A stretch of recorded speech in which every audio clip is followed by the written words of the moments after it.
Hello, good people of YouTube. Mountbatten here, and today we are discussing a ship that could have been on yesterday's video because it is most definitely busted and very, very strong, especially at its tier. A ship that I forgot about because, well, no one really talks about it. And there's, of course, a couple of pretty good reasons for that. One, it is very much an old ship, and it has been removed from sale for quite some time. And because of that, if you're not an older player, you probably don't even know this thing exists. And yes, while it has been removed from direct sale, you can very much still pick it up in today's World of Warships for completely free, believe it or not. And that is the Tier 3 Premium German battleship, the Konig Albert. Now, you might be thinking, well, Sealord, it's a Tier 3 ship, right? Is it really that great? Yes. Yes, it is. And there's a couple reasons why you might be interested in acquiring a Tier 3 premium ship, especially one that's this good. Because Tier 3, the economy there is very much, well, your costs are almost non-existent. They're so minimal, right?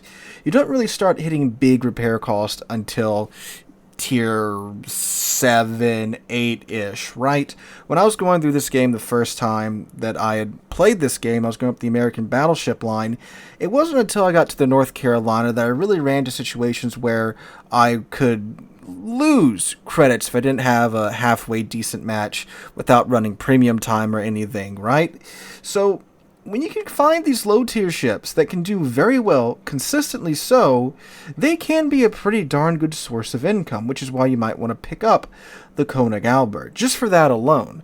Now, on top of that, it is a fantastic premium ship, a great battleship. So what it is, it's the Tier 4 German battleship down-tiered to Tier 3, but it maintains its Tier 4 guns. It's in Tier 3 matchmaking, which means it's not going to get double up-tiered at all.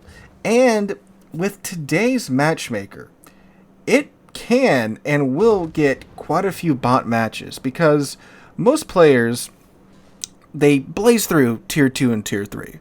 Like, there's some neat ships down there, right? But no one wants to sit at Tier 2 or Tier 3, or very few players. So Wargaming started to introduce bots into random battles.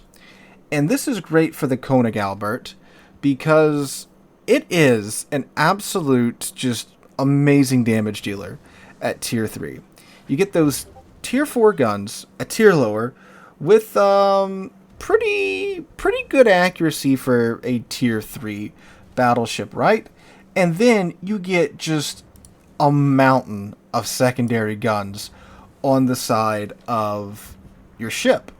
You have a bunch of 88mm guns. Some are in casemate mounts, some are in deck mounts, but where it really shines is the absurd amount of 150mm guns.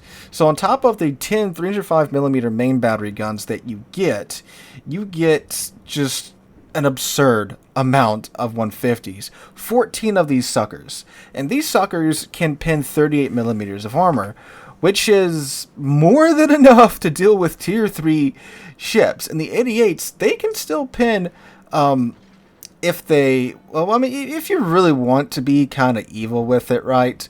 You can slap IFHE on them and get them pinning a bit more.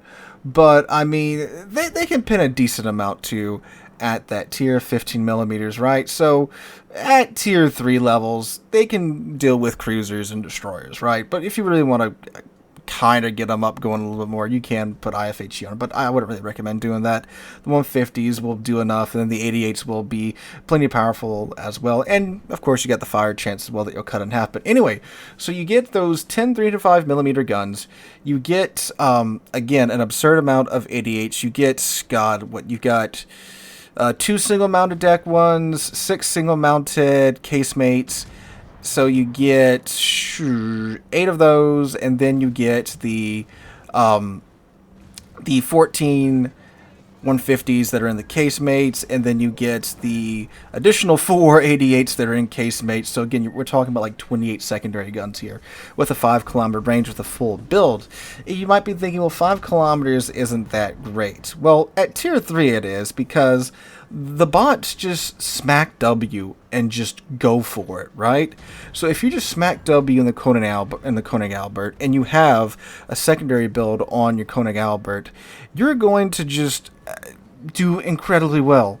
Like, the destroyers get chewed up by the secondaries, so do the cruisers, and if you're lucky enough to run into some battleships, again, you have those 305mm guns on a hull that is very well armored for its tier.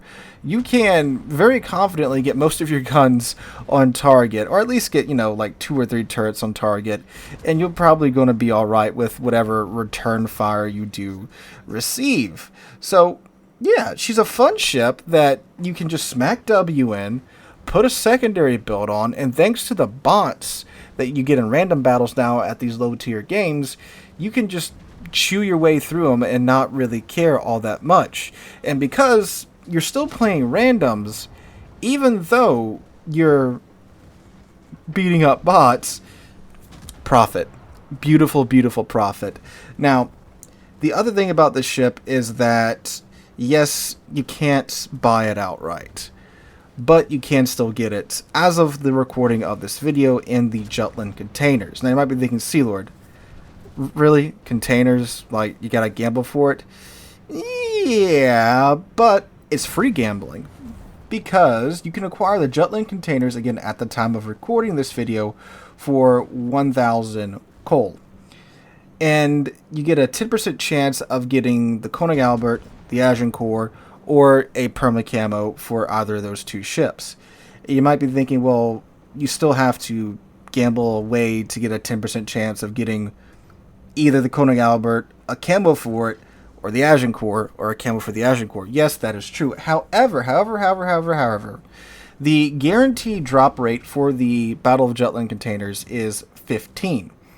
Meaning that if you haven't gotten one of the unique prizes, which is, the camo, the Konig Albert, the Agincourt, or the Agincourt's camo, you will get one after the 14th container. So on container 15, you are guaranteed to get one of those 4 items. Now, of course, there is the chance that you could get the Konig Albert perma camo and not get the Konig Albert. But again, it's 1,000 coal. And one of the items you can get in the Battle of Jutland container is 7,500 coal. So you could very well spend 1,000 coal, then get another 7,500 coal, and keep going.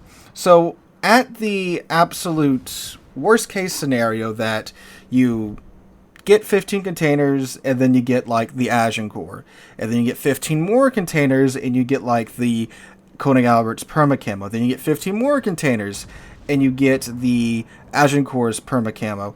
Then finally you get the Konig Albert. You will be out a whopping total of 60,000 coal. Which, I know that might sound like a lot for some players, but for a ship that's this good, that is outright busted at tier 3, that is capable of doing a pretty darn good job of farming damage by tier 3 standards. I mean, the match you're watching in the background, I finished north of 100 and something thousand damage, which 100,000 damage for a battleship, that's good by like tier 8 and tier 9 standards. And we're, 6-7 tiers down at tier 3, or 5 levels down. However did the maths, I'm not a math teacher, right? This ship can do that very easily at tier 3. In addition to that, too, if you have Lucians, it's not impossible to get Lucian's secondary skill to pop on the Konig Albert. Now, yeah, the secondaries aren't amazingly accurate because they are still tier 3 secondaries, right? But again, when you're going up against bots and you're just doing drive-bys on bots, it's really not that hard to do. And at the end of the day, too, it's fun. It's a really fun ship. You know how much of a breath of fresh air it was just playing in tier 3 battles, pretty much turning off my brain and smacking W and just punching bots for fun and still getting the full random battles economy on top of that? That's tremendous. And even if you do wind up in a situation where you do have to get, the Konig Albert and the Agincourt from the containers, the Agincourt itself is still a really good tier 5 premium that can do a lot of the same stuff the Konig Albert can do, because it's got a ridiculous number of secondaries. It's got great HE and 14 guns to boot on top of that. So if you play the Agincourt and you just spam HE with it, between that and your secondaries, you're going to be melting pretty much everything down that you can see at tier 5. But the Agincourt, of course, doesn't get the protected matchmaking that the Konig Albert does, where it can only get up tiered by 1. And even in a tier 4 game, the Konig Albert is a tier 4 ship. It's the Kaiser that's been down tiered, right? Like I mentioned earlier. So either way, if you do have to drop 60,000 coal in order to get the Konig Albert, it's still well worth it, in my opinion. Still, remember, at the end of the day, it's still free, right? You might have to grind a little ways to get that coal, play some, ranked or whatever events going on that's giving, that Wargaming has blessed us enough to give coal away for playing. It's still a free ship, right? And I would highly recommend you pick it up, especially if you like to run battleships. Like I said, it's fun, it makes credits, it's incredibly easy to get the ship to do well. So that's the Konig Albert. Again, a ship I forgot about that should have been on yesterday's video, but here we are with its own video. I don't think I've talked about the ship on this channel in like 2 years, 2 or 3 years, I think, because back then you still had some more players and lower tier battles, but it looks like everyone has pretty much moved on from that, because the game's attracting less and less new players, right? So there's really not a whole lot of new players at lower tier, so there is more bots now, which again is even better for you, right? Unless you just want to be evil and Seal Club new players, which if you want to be evil and Seal Club new players, it's good for that too, as terrible as that sounds. But anyway, guys, hope you guys enjoyed today's video. If you did, make sure to drop a like, leave a comment, subscribe to the channel. We're on our way to 75,000 subscribers, thanks to you guys. And I cannot thank you guys enough for that. Hope you guys have a great Tuesday and wonderful rest of your week. Hope to catch you guys in the next one.